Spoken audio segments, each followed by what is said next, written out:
Hello students, today we will study about the types of registers that is used majorly in commercial use। यानी कि commercially हमारे किस type के registers use होते हैं। इनके टू टाइप्स है। फर्स्ट है हमारा वायर बाउंड रजिस्टर, सेकंड है हमारा कार्बन रजिस्टर। यानी कि अगर हम बात करते हैं तो फर्स्ट आएगा हमारा wire bound registers,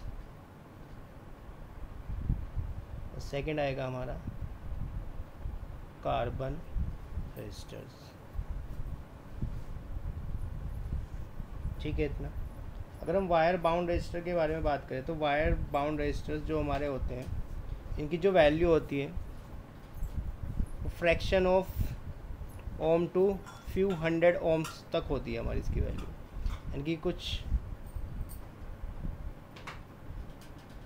fraction of ohm to few hundred ohm तक इनकी वैल्यू होती है। और ये किसके बने होते हैं हमारे? Made up of alloy. Alloy के हमारे ये बने होते हैं। ठीक है।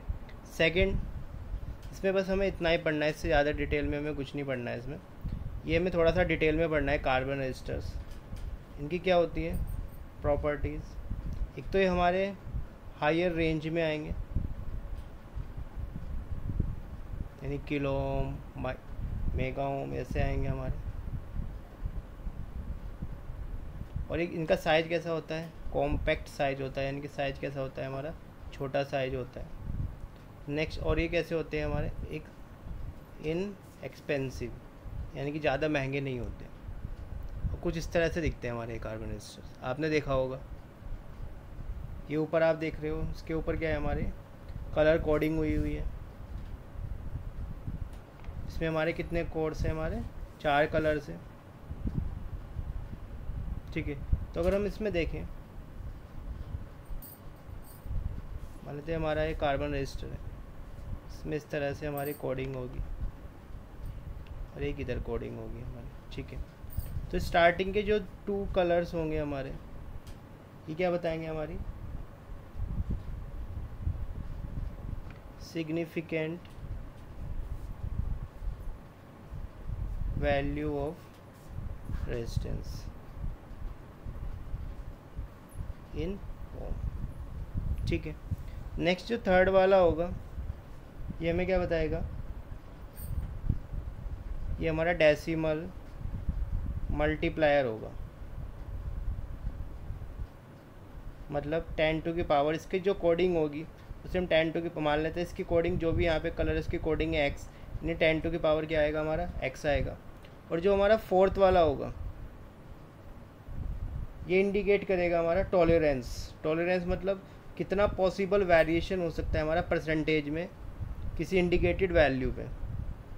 यानी कि अगर हमारी किसी रेजिस्टेंस की कोई वैल्यू है 1 ओम प्लस माइनस 10%, इसका मतलब क्या है? इसका टॉलरेंस है। यानी कि इसकी वैल्यू प्लस इसका 1% का 10% क्या हो सकती है? इंक्रीज़ भी हो सकती है और डिक्रीज़ भी हो सकती है। ये टॉलरेंस का मतलब हो सकता है। क्लियर है इतना? ठीक है। तो इसकी हम कोडिंग देखते हैं ना, कोडिंग किस तरह से होगी हमारी इसमें। यहाँ पे मैं कलर लिखूँगा, यहाँ पे कोडिंग। तो इसको याद करने का सबसे इजी मेथड है हमारा, ऐसे लिख लेते हैं पहले, B Roy, Great Britain, very good wife. इसका याद करने का तरीका है, B4 हमारा क्या आएगा? यहाँ पे ब्लैक हो जाएगा, ये हमारा brown, red, orange, yellow, green, blue, violet, grey and white.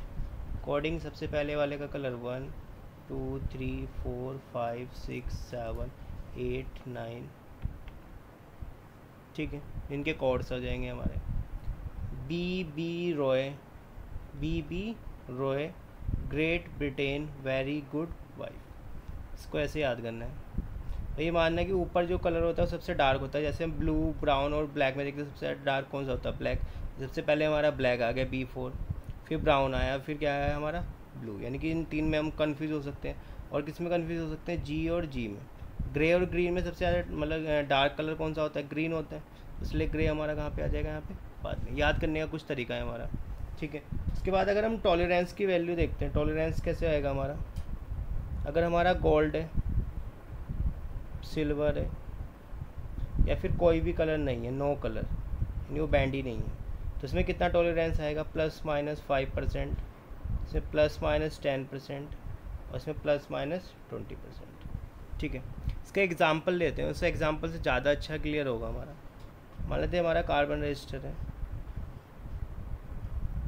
जो फर्स्ट कलर है वो है हमारा रेड, सेकंड कलर है हमारा ब्लू, थर्ड है हमारा ग्रीन, और जो लास्ट में है ये है हमारा गोल्ड, ठीक है।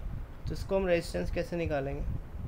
सबसे पहले आर, रेड का क्या है कोड? 2, ब्लू का क्या है हमारा? 6, यानी 26 हो जाएगा, इनटू 10 की पावर, अब थर्ड का कलर देखो ग्रीन, ग्रीन का क्या है 5, यानी 10 की पावर कितना आ गया? 5 ओम, प्लस माइनस गोल्ड है, गोल्ड का कितना हो गया? 5%।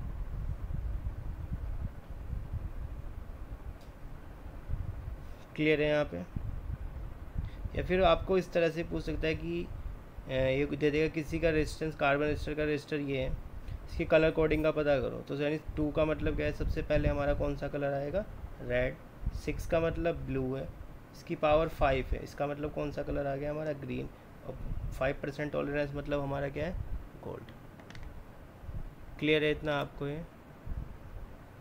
ठीक है। नेक्स्ट है हमारा टेम्परेचर पे जो हमारी रेजिस्टिविटी होती है वो कैसे डिपेंड करती है। इससे पहले तो हमने देखा था रिलैक्सेशन टाइम के टर्म्स में।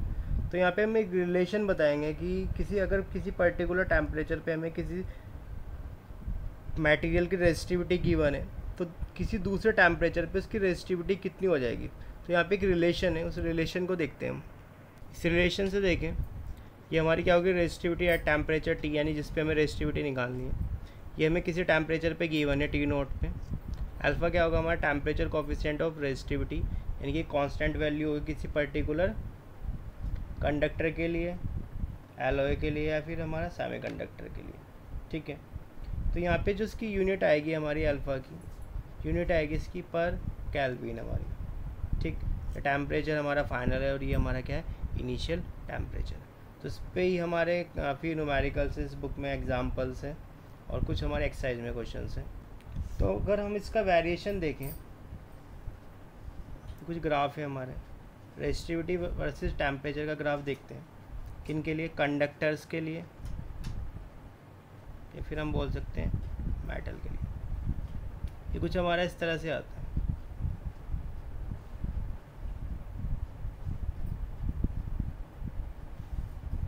ठीक है। फिर वहीं पे अगर मैं एलॉय के लिए देखता हूँ, एलॉय के लिए स्ट्रेट लाइन होती है यहाँ पे। एलॉय के लिए जो हमारा अल्फ़ा होता है, रेजिस्टिविटी होती है हमारी, रेजिस्टिविटी हमारी टेम्परेचर पे बहुत कम डिपेंड करती है, यानी कि very less depend on the temperature. यानी कि अगर हम टेम्परेचर वेरी करते हैं तो हमारी रेजिस्टिविटी पे क्या बहुत कम क्या होता है? इम्पैक्ट होता है हमारा, ठीक है। नेक्स्ट आता है हमारा सेमीकंडक्टर। सेमीकंडक्टर में ये हम 14 चैप्टर में देखेंगे। सेमीकंडक्टर में उल्टा होता है, अगर हम टेम्परेचर इंक्रीज़ करते हैं तो हमारी रेजिस्टिविटी क्या होती है? डिक्रीज़ होती है। ये कुछ इस तरह का ग्राफ बनेगा। इसका रीज़न है यहाँ पे हमने देखा था कि जो हमारा रेजिस्टिविटी होती है वो m/n/e² होती है। तो अगर हम यहाँ पे टेम्परेचर राइज़ करते हैं तो टेम्परेचर राइज़ करने की वजह से हमारे क्या होते हैं? हमारा एक तो टाउ क्या होता है? डिक्रीज़ होता है। दूसरा क्या होता है?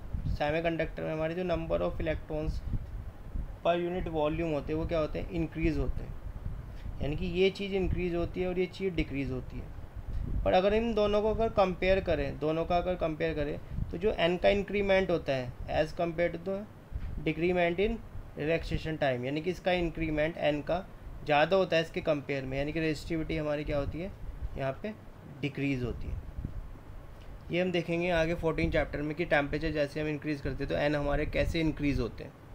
यहाँ पे कुछ हमारे बॉन्ड्स क्या होते हैं, टूटते हैं, तो हमारे इलेक्ट्रॉन्स और होल्स क्या होते हैं, जनरेट होते हैं। ये पूरा 14 चैप्टर में ज़्यादा कुछ नहीं है। अभी तो आप यहाँ पे ध्यान रखो, कंडक्टर्स के लिए हमारा ऐसा होगा, नॉन लीनियर ग्राफ होगा, एलॉयज़ के लिए हमारा लीनियर ग्राफ होगा, और सेमीकंडक्टर के लिए हमारा कुछ इस तरह का ग्राफ होगा। क्लियर है?